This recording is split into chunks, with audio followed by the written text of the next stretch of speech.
Les sélecteurs avec NGRX, c'est comme expliqué précédemment, un outil qui a été pensé et créé pour pouvoir récupérer une valeur ou une partie de notre store. Cela signifie pour nous que si j'ai par exemple un objet qui représente mon store dans lequel j'ai une valeur S avec, qui contient simplement, là, qui prend par exemple la valeur 1 et j'ai une autre valeur ensuite qui va me donner d'autres éléments. Cela va me permettre avec un sélecteur de pouvoir venir récupérer simplement une seule valeur en particulier ou alors plusieurs éléments que je souhaite avoir depuis mon store. Pour construire les sélecteurs avec NGRX, cela passe par les fonctions prédéfinies également. Et la fonction principale qui nous permet de réaliser ou alors de créer un sélecteur qui va composer les éléments de notre store, ça s'appelle createSelector. Si vous vous souvenez, à chaque fois nous avons appelé thisStore.pipe. Ensuite, nous avons utilisé soit la méthode select directement ou alors l'opérateur select pour pouvoir extraire par exemple de notre state d'abord la partie root, ensuite la partie user. Comment est-ce qu'on peut simplifier cela? Avec les méthodes ou les fonctions prédéfinies par NGRX, comme ça avait été le cas avec createReducer pour les réducteurs ou encore createActions pour les actions. Nous allons d'abord importer cette fameuse fonction qui me permet de créer un sélecteur. Nous l'importons tout naturellement depuis notre NGRX Store. Donc là, je vais faire appel à mon NGRX Store à nouveau. Et à l'intérieur de ce dernier, je vais faire appel à ma fonction createSelector. Maintenant que j'ai createSelector, comment je parviens, grâce à cette fonction, à pouvoir récupérer une valeur depuis mon sélecteur simplement? Là, je vais d'abord créer une fonction. Donc là, je vais faire appel à ma fonction. Là, je vais créer. Supposons que nous souhaitons avoir notre utilisateur, la valeur complète de l'utilisateur à l'intérieur de notre sélecteur. Donc là, je vais créer getUser et je vais faire appel à createSelector. Donc, je vais mettre égal à createSelector. CreateSelector, lorsque je vais essayer de composer, cela va me dire qu'à l'intérieur, j'ai besoin d'un sélecteur en premier paramètre. Ensuite, d'une fonction projectrice qui va me permettre de récupérer la valeur depuis mon sélecteur. Mais s'il a besoin d'un sélecteur avant, ça veut dire que nous avons besoin d'insérer quelque chose à l'intérieur pour nous permettre de sélectionner la valeur. Lorsqu'il dit qu'il a besoin d'un sélecteur, cela n'est rien d'autre qu'une autre fonction que nous pouvons déclarer séparément. Parce que vous savez, le statut ou alors l'état de notre application est un élément ou alors un objet JavaScript qui est composé de plusieurs clés et valeurs. Nous avons à l'intérieur root, en dessous nous avons appName, aussi nous avons username et admin qui sont composés en dessous de la clé user.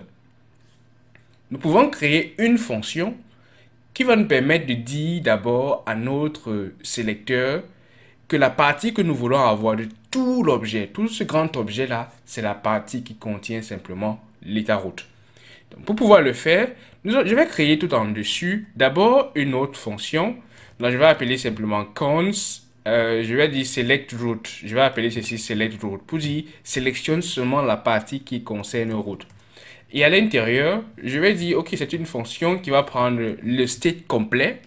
Et vous savez que notre state complet a aussi un type que nous avons créé précédemment, que je vais importer depuis mon réducteur. Et je vais dire, depuis le state complet, essaye de me retourner, s'il te plaît, simplement la partie root.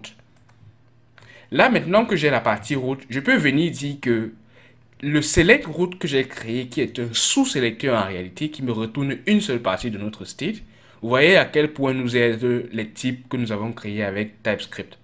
Donc là, je vais dire, à partir de ce root que tu as sélectionné, passe-moi cette fonction-là, et puis construis une fonction projectrice, ou alors un callback projecteur, qui va me permettre de récupérer le root state simplement. Vous voyez, ça me propose d'écrire en tant que projecteur S1 ou sélecteur 1, qui est de type root state. Je vais prendre simplement ici le state 1, disons que je vais appeler ça state simplement. Et rappelons-nous qu'il s'agit bien de root state.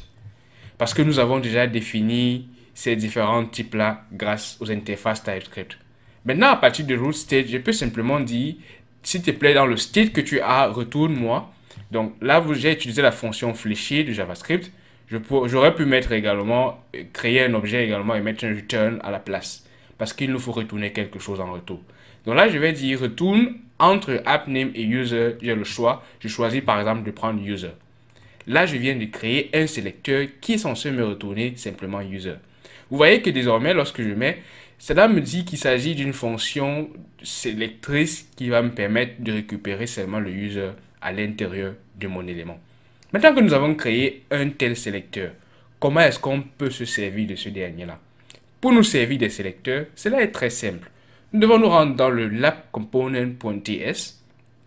Je vais remplacer l'élément select que j'ai mis à l'intérieur de mon pipe simplement par le sélecteur que nous venons de créer. Ça veut dire pour moi que je vais rentrer, je vais importer d'abord mon sélecteur. Donc là, je vais venir à l'intérieur de mes imports. Je vais mettre que cela va être importé depuis naturellement le dossier state et à l'intérieur, nous recherchons les sélecteurs.